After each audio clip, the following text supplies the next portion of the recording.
Hello everyone, welcome back to the Cantina Cabana. My name is James, and today we're going to talk about some pretty cool information that has come straight to us from EA Play, which is going on right now over the course of this weekend in California. Pretty much the primer for E3 2019. For those of you who do not know, EA Play is essentially a gamer-focused sort of community event where the publisher Electronic Arts invites a lot of gamers as well as press to come out and check out a lot of their upcoming titles. This year, it just so happens that the marquee title, the one that everyone's talking about, is Jedi Fallen Order, coming directly from Respawn Entertainment, well known for the Titanfall series, as well as having some people from Infinity Ward. And this is a game that I myself am very excited for. This was probably one of the highlights of Star Wars Celebration. I think that the reveal trailer we got around 2 months ago was phenomenal.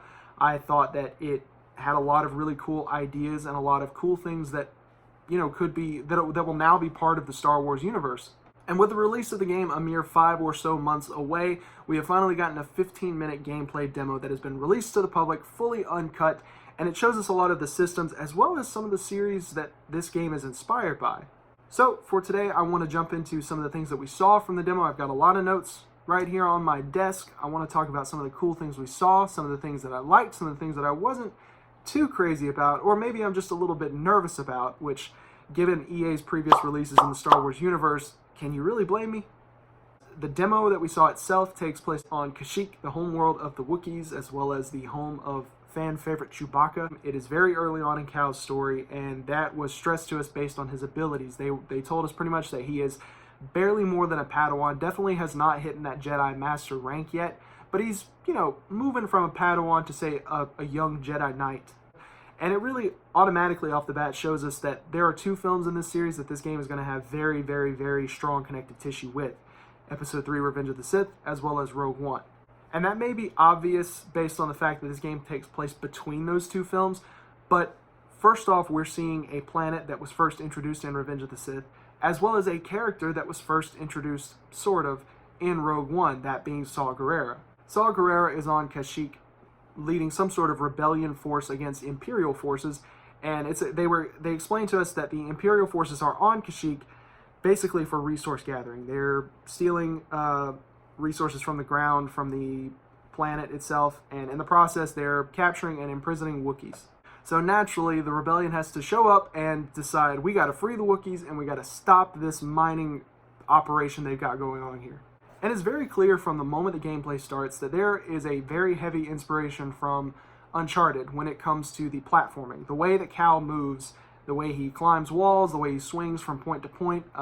There's also some inspiration from Titanfall with the wall running, which is something that we kind of figured was going to be the case from the reveal trailer. There was also some very slight, subtle things going on in the gameplay that was really cool, such as Cal using the lightsaber for a torch/flashlight. He's going through a cave at one point, and he uses it to illuminate the cave so that he knows where he's going. And I thought that was a really cool idea that I haven't really seen before. We also see Cal's little droid companion, I think they called it BD-1, something like that, which is basically Buddy Droid.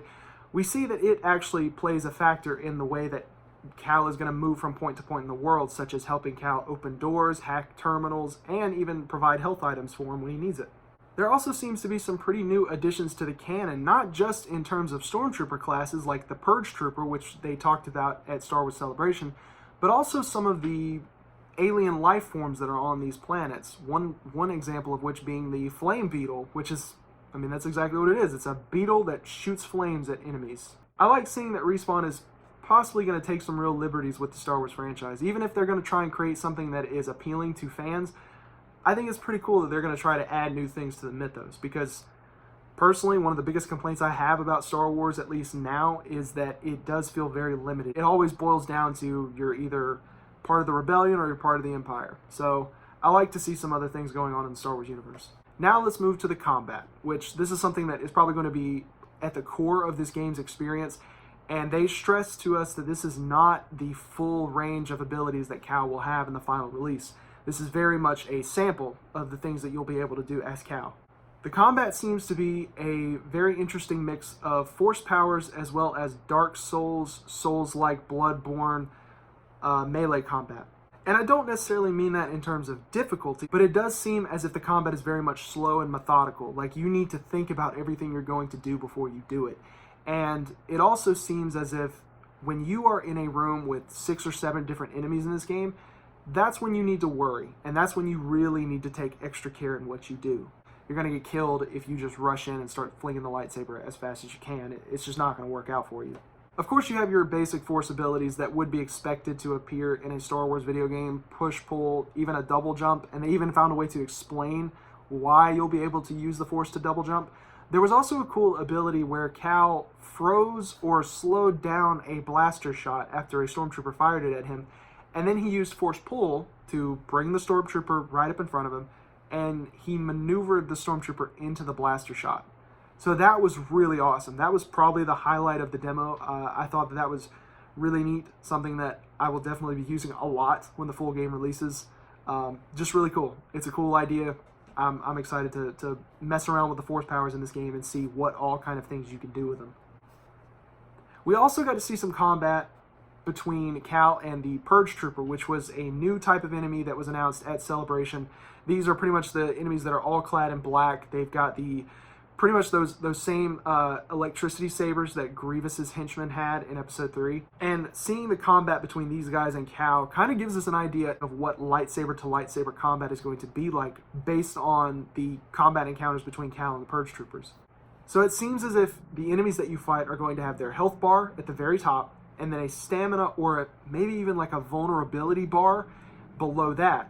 And in order for the enemy to take damage to their actual health, you have to deplete that stamina or vulnerability bar. Odds are it's going to be a stamina bar. I'm just throwing in the possibility.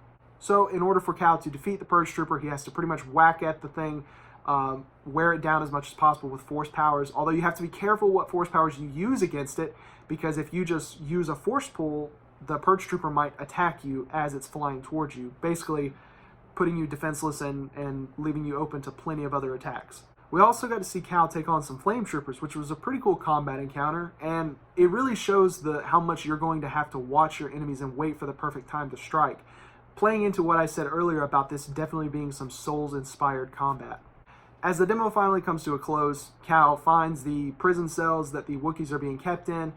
Just as he's about to free them, a KX security droid comes in and attacks Cal, cutting the demo to black, and that's all we get. There was also a really funny moment between 2 stormtroopers as Cal is doing some platforming where you can hear one of them talking about, "I wish we had the high ground." So, I'm hoping that there's a little bit of humor in this game. I really think it would help ease the very dark tone that this game is going to try and show us, because it's about the aftermath of all these Jedi just being massacred and slaughtered by the forces that were supposed to be protecting them and helping them. So I hope that this game is going to be able to find a balance, no pun intended, in the seriousness of the situation and the story, as well as some of the humorous aspects of Star Wars itself. Other info that we found out after the gameplay demo was over is there is no morality system in this game. And I know that this is something that a lot of people were kind of wondering about after the trailer was revealed. Me personally, I kind of had a feeling that there wasn't going to be anything like this. This is definitely a Jedi-focused, straightforward story, not going to have multiple endings. It's going to be pretty much, you are a good guy. That's the end of it. That's just the way it is. And in a way, I appreciate that. I like the idea that Respawn is just going to tell us a story. They're going to say, hey, here's our story that we're adding to the Star Wars mythos. Here you go. We hope you enjoy it. It is important to note that this gameplay was shown off of the Xbox One, and there will be more gameplay, or at least a new trailer, shown at Microsoft's E3 conference, which will be taking place on Sunday, June the 9th. As for my final thoughts on the demo itself, as well as Star Wars Fallen Order, I'm very excited. I was already very excited after the trailer was shown at Celebration, so this doesn't move the needle all that much for me, but it was pretty cool. It was a cool gameplay demo. Maybe it's just the fact that I've seen so many gameplay demos that ended up poorly representing the final product, and I've been burned so many times on the hype machine. That may be the case, or it may be the case that EA has just lost a lot of trust from me. Either way, I will be getting it day one, playing it. I'm hoping to do some sort of full playthrough so you guys can watch it. Maybe it'll be on Twitch or YouTube, I'm not sure. We'll be able to experience that story together, because I know that not everyone who watches these videos, you may not have the time, or you may not really have an interest in video games itself. But if you have an interest in Star Wars, you can definitely come along and enjoy the story with me. So that's all for me today. I hope you guys enjoyed this video. Please go check out that Star Wars gameplay demo. We'll see you guys on the next video we do, maybe a news update, maybe the next movie review that we're working on when it comes to the Star Wars universe. We're trying to get everything dealt with before Episode 9 releases. We're trying to finish reviewing all of the movies in the franchise before then. So, we'll see you then.